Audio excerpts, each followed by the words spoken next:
Welcome to this session on CCP module of PIP18F microcontroller. The objective of this session is to learn the working and programming of CCP module of PIC18F458 microcontroller. And to achieve this objective, we are going to be cover following topics. First, the introduction of CCP module, the control register of CCP module, and different modes of a CCP module. The CCP stands for Capture, Compare and PWM module. The CCP module is a peripheral which allows the user to time and control different events.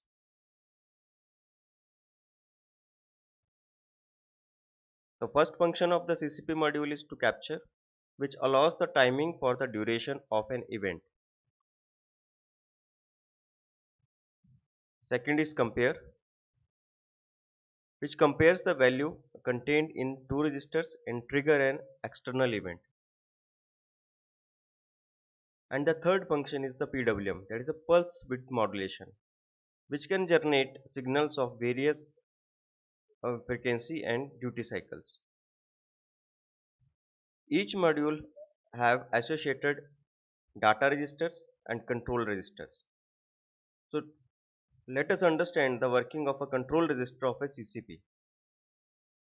The name of the control register which is associated with the CCP is CCP1 con register. This is the 8-bit byte register.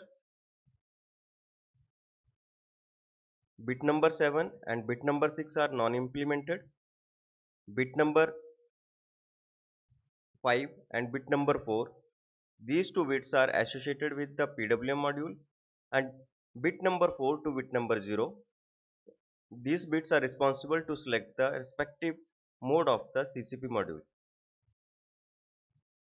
You can see here bit number 7 to bit number 6 are implemented and always read as 0. Bit number 5 to bit number 4, these are associated with the PWM and also known as the PWM duty cycle bit 1 and bit 0. So in capture mode and compare mode, both bits are unused, and in case of a PWM mode, these bits are 2 LSB of the 10-bit PWM duty cycle, and the upper 8 bits of the duty cycle are found in CCP R1L register. Bit number 3 to bit number 0 are the mode select bits. So if we are setting these bits as a 0000, so by this combination the capture compare PWM module becomes off, means that is in reset condition. If we are setting CCP10 as 1 and resetting CCP1 M1, M2 and M3 bit, so this is the reserved. The next combination is 0010. For this combination, CCP module programs in the compare mode and it toggles output on the match, and it also set the interrupt flag of CCP1. Then next combination is 0011. This is a capture mode and can message received in CCP1 only. Next is 0100. This is also the capture mode and it will capture the event at every falling edge.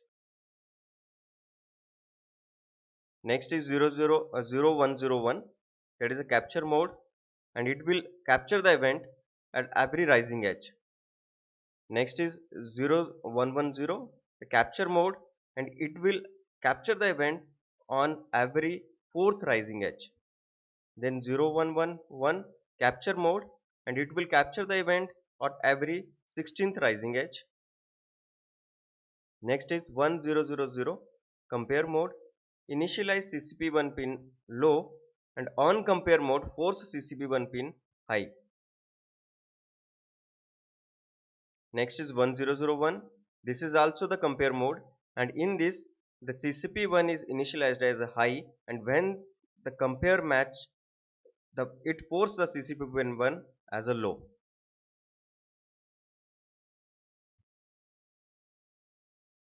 Next is 1010.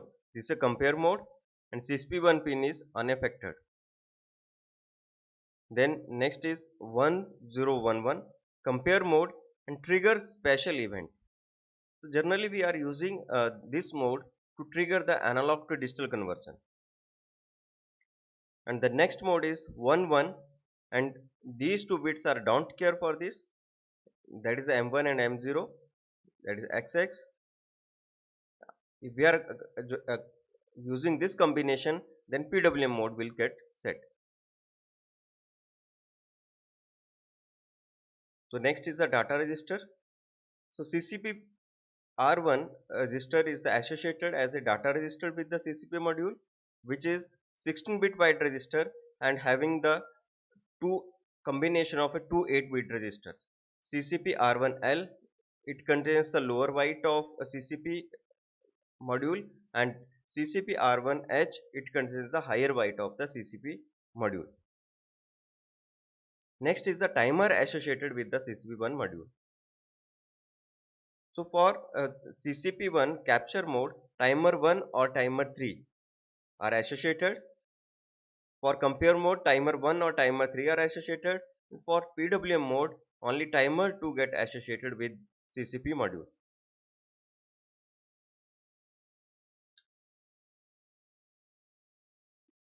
So let us discuss each mode in detail.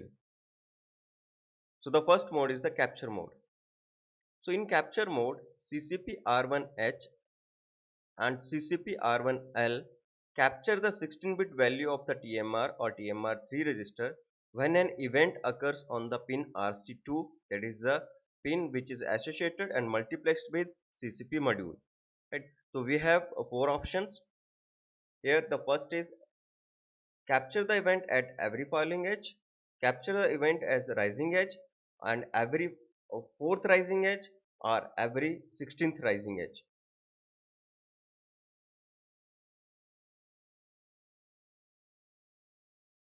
Timer used with each CCP module is selected by programming the T3 con register, and this is the block diagram of logical block diagram of CCP module, right? In capture mode, CCP1 pin, this is the external pin. When event occur here, right, then that signal is given to the prescaler, and prescaler here divided by either 1, 4 or 16, right? So we are going to select the prescaler by selecting this mode. Then for the falling and rising edge, here we have the selection here. So to program this, we have CCP1 con register and the bit number 0 to 3. Once the event is captured as per the module, that is going to be generate the interrupt or set the flag. So this signal here sent to the flag, and further this signal also sent to the next logical circuit where we have the two AND gates which have the second input as a OR gate from the T3 CCP 1 bit, and this is the bit from the T3 con register. So if this bit is set, then timer 3 is enabled, and if this bit is reset in T3 con register, so this logical circuit becomes active and timer 1 is enabled. So T3 CCP1 is the bit from the T3 con register and which is responsible to select the timer which should associate with this CCP module in the capture mode. So let us consider this bit is set, that is a T3 CCP1 is set, so timer 3 is enabled. So when event take place, this event is captured by this unit, then further moves here, and this will enable this logic circuit, and immediately when this get enabled, this circuit copies the value of a TM3H and TMR3L, that is the timer 3 value, register value, to the CCP R1H and CCP R1L.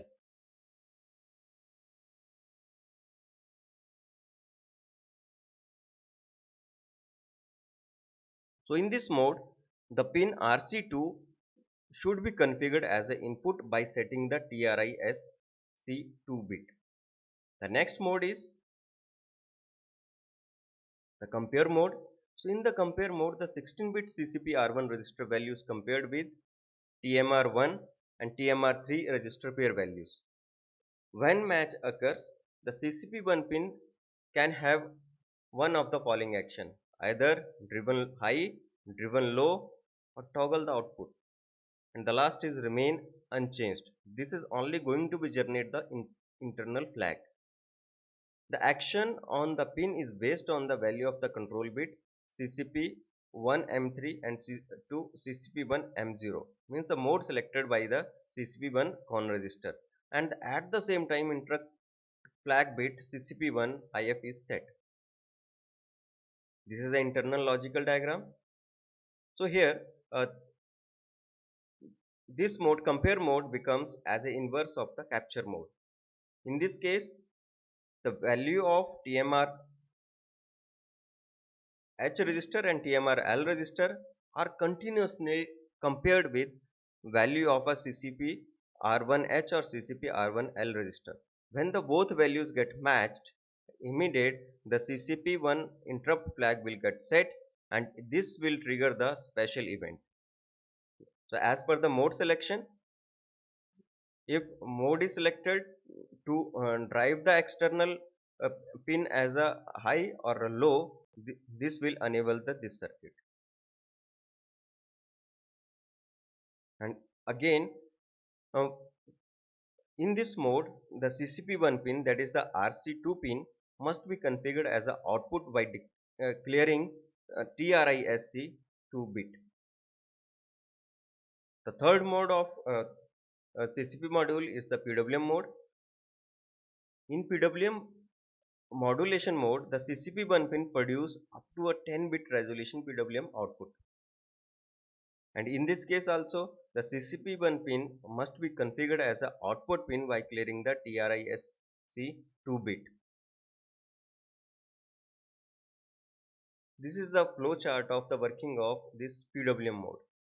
So in the PWM mode, the CCP R1L register, which is considered as a master, and the 2 bit from the CCP1 con register are responsible to hold the duty cycle value of this PWM. Then when we start the PWM cycle, immediate the value of a CCP R1L is moved to the slave register, that is a CCP R1H register, right? And with the each increment of the timer, right, this value is compared with CCP R1H and the timer 2 value. When the both values get matched, the output RC2 becomes low, and simultaneously that TMR2 is also compared with the PR2 register. This is another register which is responsible to select the period of the PWM cycle. So this is also continuously compared with the TMR2. When the value of a TMR2 and the PR2 register becomes equal, immediately it will set the RC2 bit and clear the timer and latch the duty cycle to the slave register. This is the formula to calculate the PWM period, right? To select the value of a PR2 register and to select the prescaler of a TMR2 register.